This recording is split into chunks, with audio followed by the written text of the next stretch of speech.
Welcome to the Starfleet Training Simulator.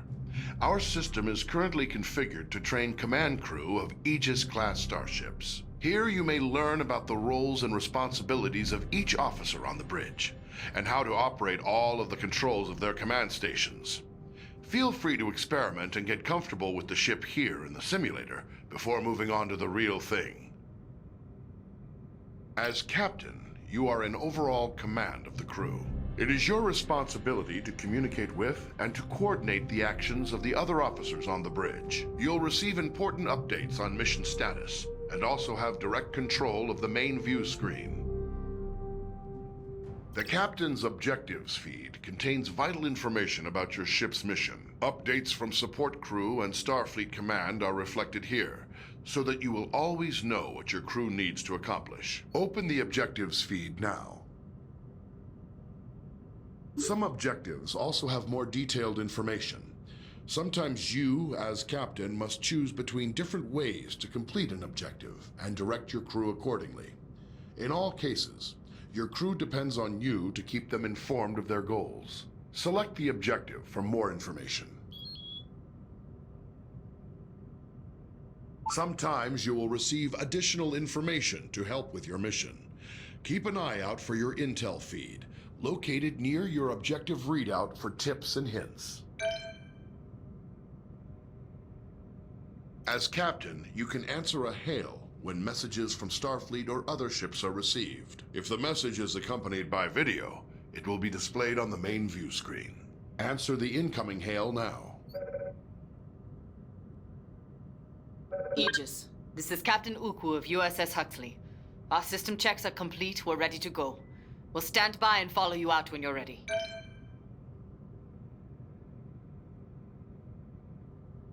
At any time while on the bridge, you can use an external view to see what is going on outside and around the ship.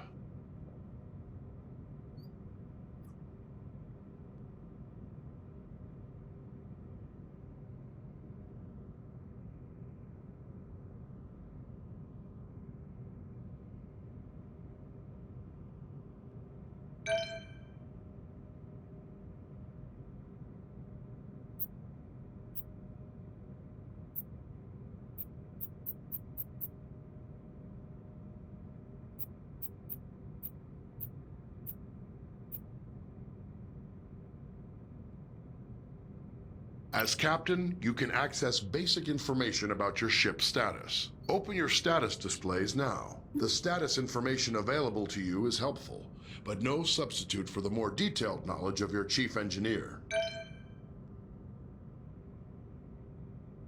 As captain, you have the same maps at your fingertips as your helm and tactical officers. You may use these to aid communication, to identify a target for tactical, or to specify a destination for helm. Targets and nearby destinations are selected from the local map, which shows objects of interest around you. Open the local map view. Now touch any object on the map to select it as your target. Some orders you give to the crew require you to first designate a target or destination, exactly as you just did.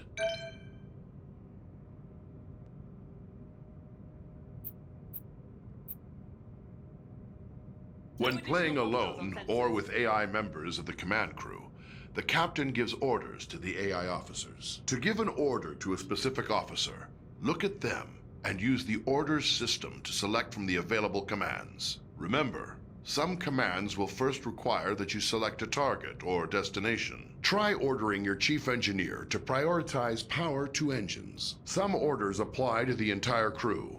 To access these orders, look towards the central console in front of you. First, select the closest ship from your local map. Then try ordering the crew to investigate it.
Understood. Maximizing power to engines.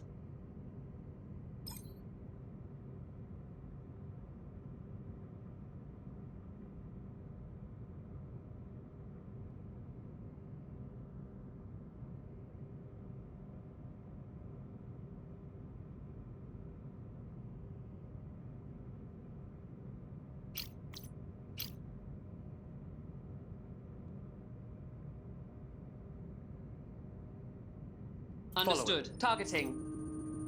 Scanning target.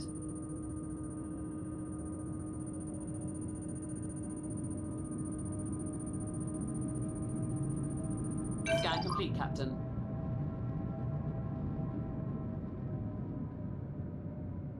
Impulse engines allow the ship to rapidly traverse great distances within a star system.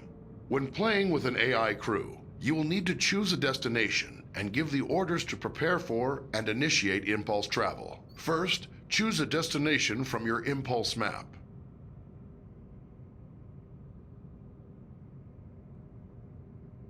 You need to select a destination from the impulse map.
Now give the order to prepare for impulse. Your chief engineer will give more power to the engines, and your helmsman will lay in a course and align the ship.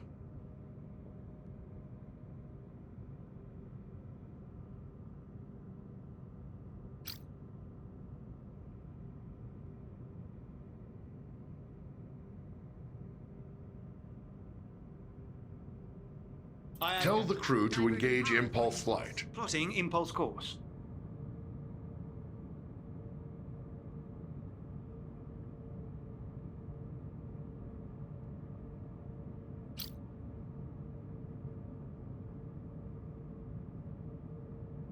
We're ready to go.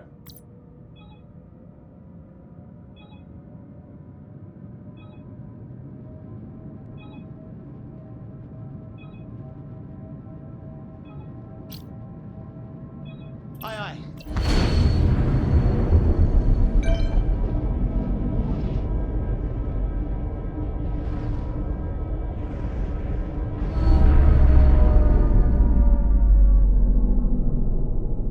The ship's warp drive can generate a warp field, distorting space around the Aegis and allowing you to travel to other star systems much faster than the speed of light. When playing with an AI crew, the captain chooses a destination and gives the orders to prepare for and initiate warp travel. Always bear in mind that charging the warp coils consumes most of the ship's power.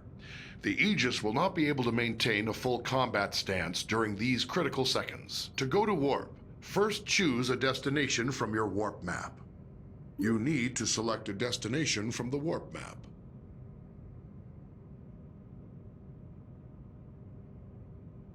Now give the order to prepare for warp.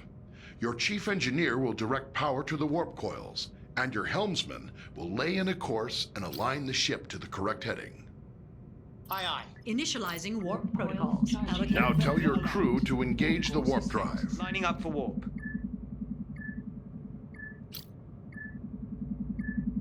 Course coils plotted. charged. Aye, Captain.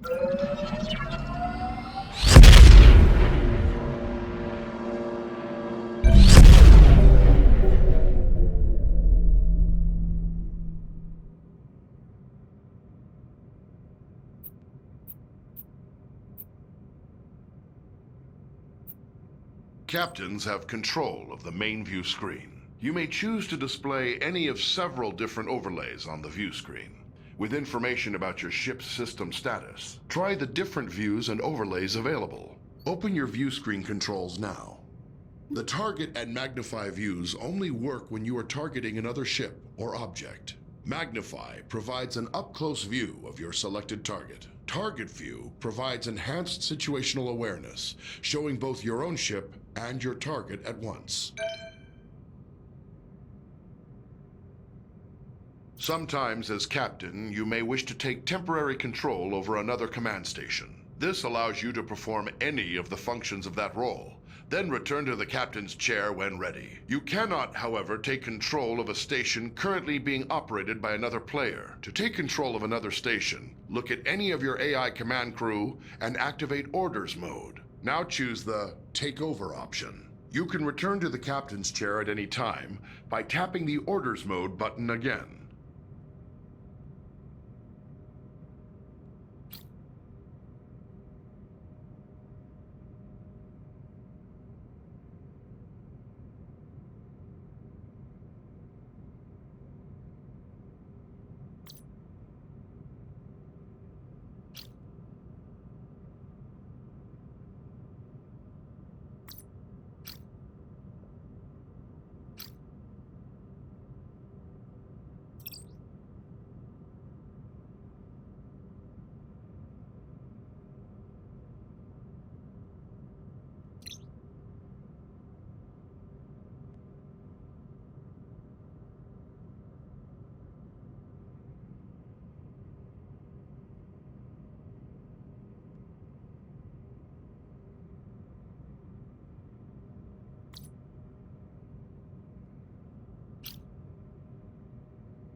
In emergency situations, you can sound a red alert to notify your ship's crew. If you are playing with an AI as tactical officer, she will interpret a red alert as a request to prepare for combat. Try activating red alert now. Yes, Captain. Shields up. Torpedoes army.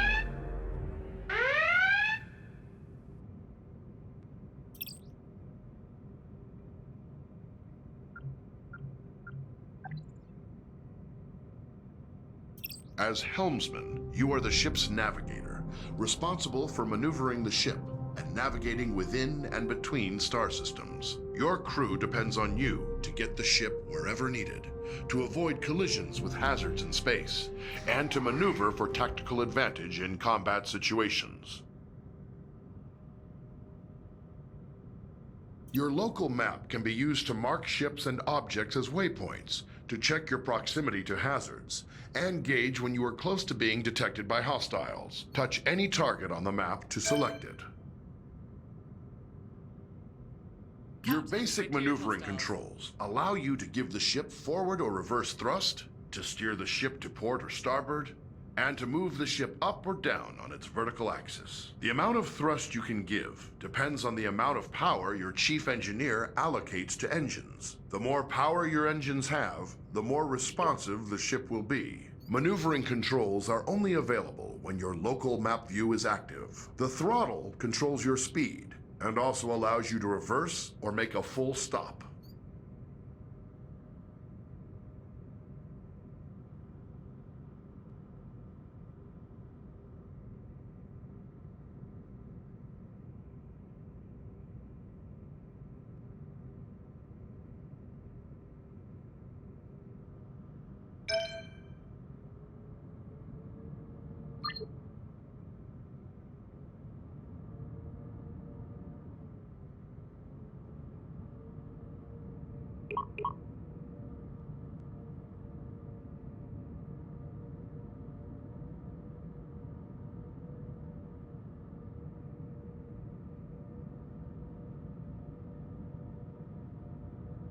Your ship's impulse drive allows you to travel quickly between planets and other points of interest within a star system. To travel via impulse, you will first need to plot a course by choosing a destination on the impulse map. Once the course is plotted, you will then need to align your ship with the appropriate heading and engage the impulse drive. Be aware, the impulse drive cannot be engaged unless the chief engineer has allocated sufficient power. Select any point of interest in the star system to plot a course to that destination.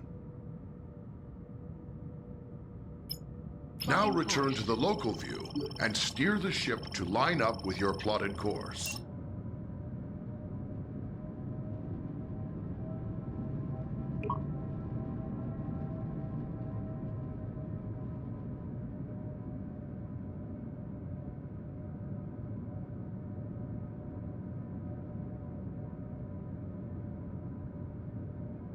Grab and push your throttle to engage the impulse drive.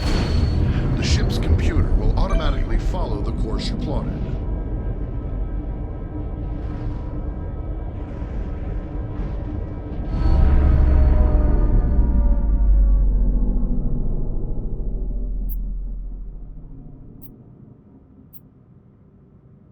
The ship's warp drive can distort space around the ship to propel it faster than light across the vast distances between star systems. The tremendous amount of energy needed for warp travel will require you to coordinate closely with the chief engineer. To travel by warp, it is your responsibility to plot a course by selecting a star system on your warp map. When the course is plotted, you will need to align the ship with the proper heading. Before you can enter warp, your chief engineer will have to prepare the ship and charge the warp coils. Select a star system to plot a course to it.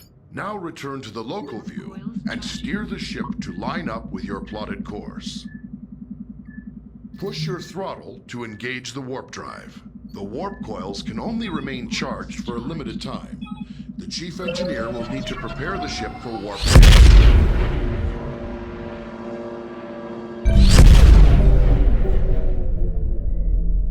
Various systems of the ship affect how easily other vessels can detect the Aegis. The Aegis is designed to avoid detection at ranges where other Federation vessels would be easily visible to another ship's sensors. As helmsman, the more thrust you are using, the farther away the Aegis can be detected. On your local map, you'll see a ring that expands and contracts as the ship's signature increases or decreases. When other ships come within that ring, they will detect the Aegis.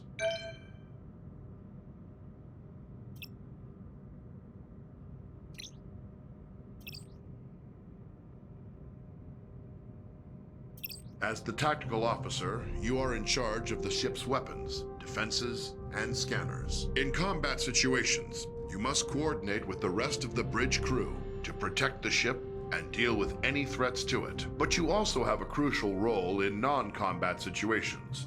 It is the tactical officer's responsibility to scan nearby ships and other objects in the environment to reveal vital information about them.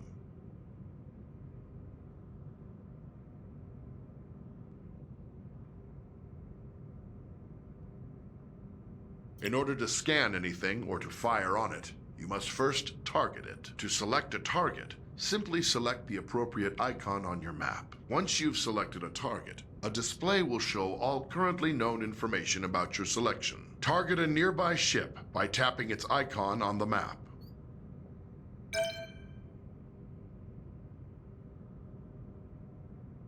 You will often need to scan a target to learn more about it, or to locate people or objects of interest in another vessel. Some objects are scanned with a simple, general scanning action.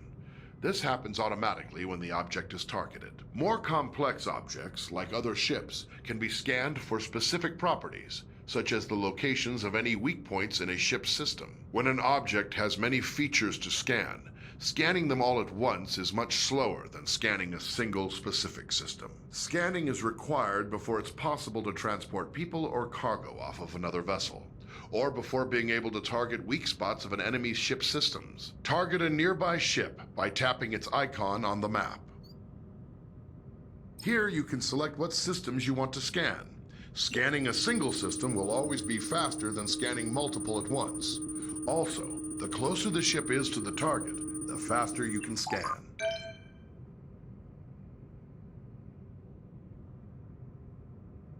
As tactical officer, you have control over raising and lowering the ship's shields. When raised, the shields will charge up to maximum strength over time. They are your best defense against damage to the ship. When shields are lowered or down to 0 strength, any damage to the ship may cause serious harm to onboard systems, or even loss of life to your crew. When shields are raised, the chief engineer can direct power to them to increase their effectiveness. Raise the shields now. There is a delay while power is channeled into the shield emitters before the shields come online. In a combat situation, remember that you need to raise shields before the enemy fires.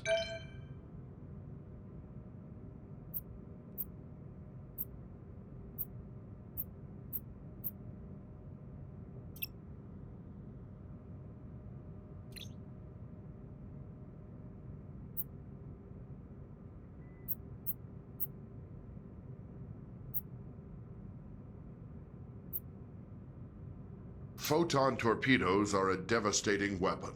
They can automatically track a moving target and deliver heavy damage on impact. However, before you can fire them, you must first give the order to arm them.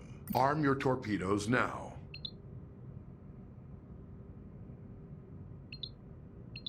Each torpedo tube takes time to load. Your supply of torpedoes for any mission is limited, so use them wisely. Target the nearby ship and fire torpedoes at it.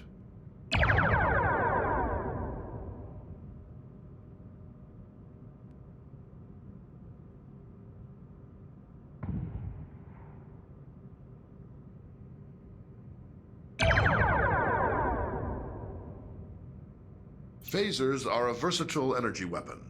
They continually charge over time, and when fully charged, your phaser banks hold enough energy to fire multiple shots at your target. Phaser banks automatically track your target, but only if it is within the indicated firing arc and within the current range of your weapons. The effective range and damage of your phasers is controlled by the amount of energy the chief engineer allocates to them. Target the nearby ship and fire phasers at it.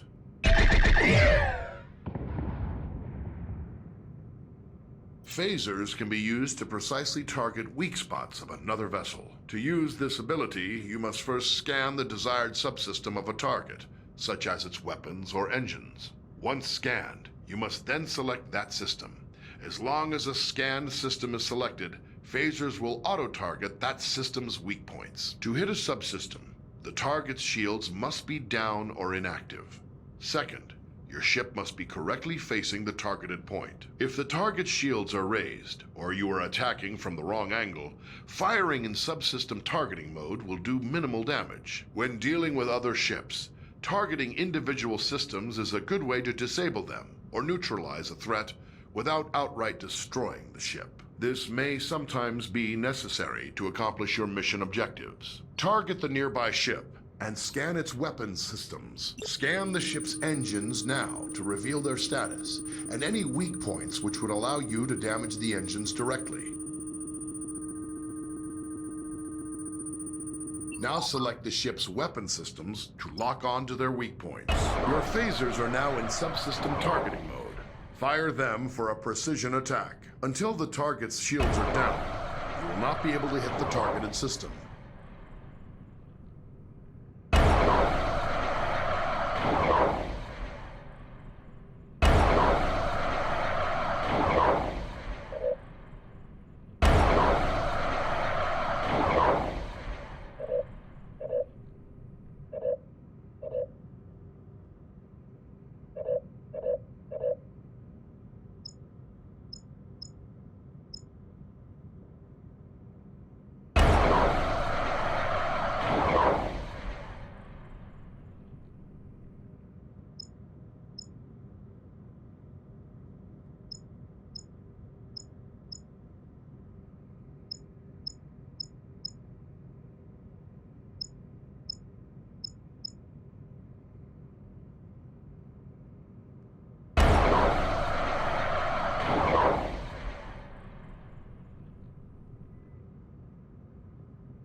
damage the targeted system.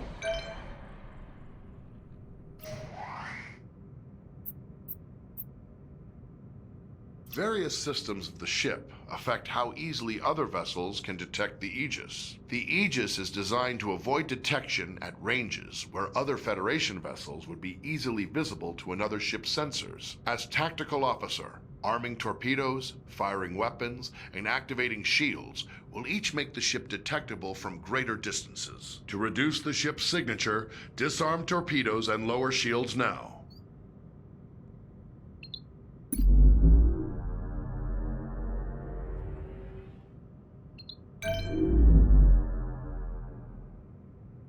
The Aegis's prototype remote intrusion system can be used to send encoded signals and disrupt critical systems of other ships. Before it can be used, the tactical officer must scan the target. Once a scanned target is selected, an intrusion into its control systems is attempted via an automated routine. If successful, you may then choose to attempt any of the available disruption routines to temporarily cripple a specific system. Activate the remote intrusion system. Target a nearby ship by tapping its icon on the map.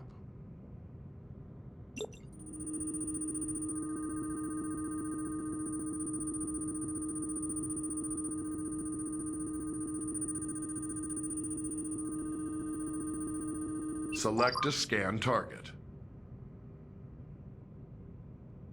Choose a disruption routine to inject into the target systems.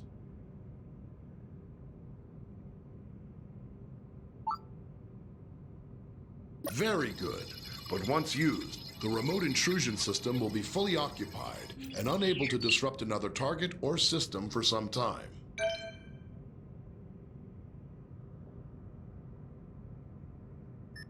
Your ship is equipped with standard transporters for beaming objects or personnel aboard from other vessels or locations. Transporting first requires the tactical officer to scan the target vessel or location. If any mission-critical items or personnel to transport, the target will appear on the transporter interface. It will take time to acquire a lock-on before you can beam, and you must remain in range for the lock to succeed. The transporter cannot penetrate through your ship's own shields or those of another ship, so you must coordinate with tactical to make sure your shields are down when you need to transport. If you are attempting to beam something from a hostile vessel, your crew will first have to disable its shields. Activate the transporter interface. Target a nearby ship by tapping its icon on the map.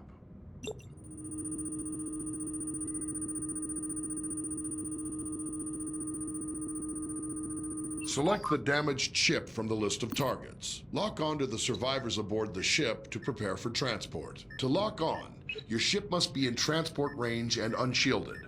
The target's shield, if any, must also be down.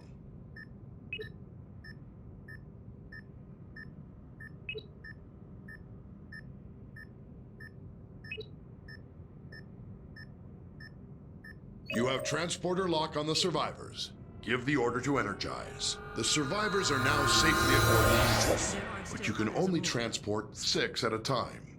Anytime there are more than 6 targets to transport from a single vessel, you will need to perform multiple transport cycles.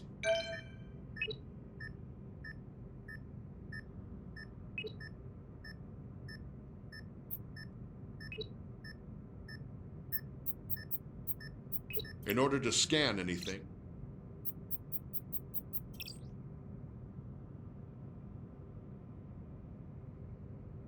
as chief engineer, you support all other members of the bridge crew by keeping the Aegis operating in top condition. You monitor vital status information about the ship's systems, allocate power needed for maneuvering and combat, and manage the ship's power grid to compensate for damage or boost its capabilities. You also manage the ship's repair teams and keep an eye on how visible the Aegis is to other ships in the area.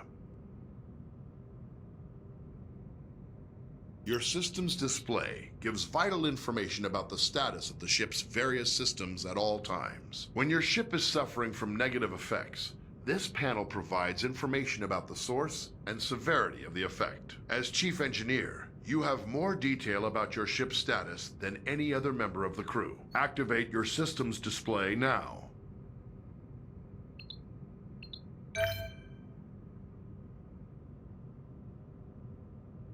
How you allocate power determines how effective each of those systems is. As situations change, you'll need to communicate with the rest of the crew to keep them supplied with power and to anticipate when to make critical adjustments. One of your most essential responsibilities as chief engineer is to distribute available power between each of the ship's major systems. Try giving maximum power to engines now.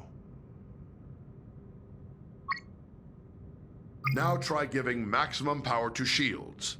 You will have to reduce power to other systems first.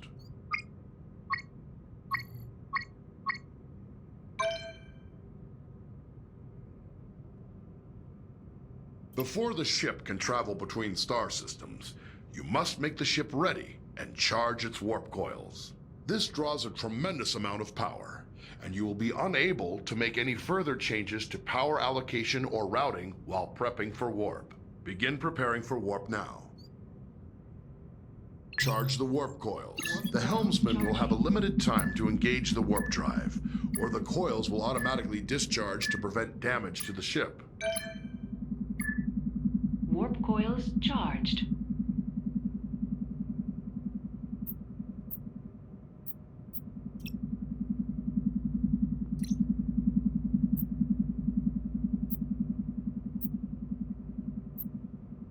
When the ship sustains damage, it's up to you to deploy repair crews and get critical systems back in working order. You have a limited number of crews available. You may send multiple crews to repair a single system faster, or you may spread them out to work on multiple systems at once. We have simulated damage to your phaser banks and scanners.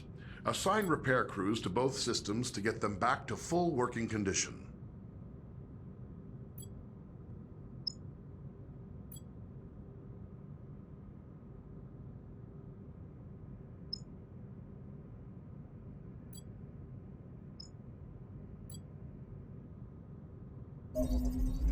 Sensor array restored.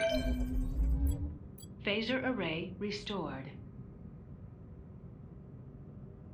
It's possible to increase the power to one or more systems beyond normal safe operating limits by rerouting the ship's power grid. Switch to rerouting mode now.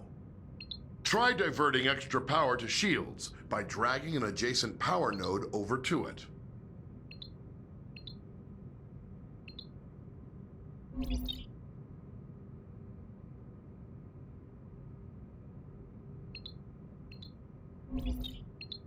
You have increased maximum shield strength by drawing some power from other systems. This situation is risky, though. The extra power flowing through those conduits could cause internal damage. When you use the rerouting system, you must keep an eye on the power grid and be ready to make changes as needed. Various systems of the ship affect how easily other vessels can detect the Aegis. The Aegis is designed to avoid detection at ranges where other Federation vessels would be easily visible to another ship's sensors. As Chief Engineer, you can monitor all systems which are affecting the ship's signature and gauge the range at which the Aegis will be detectable to other vessels. This information is vital when trying to avoid contact with hostile ships. Warning, exceeding ship tolerance.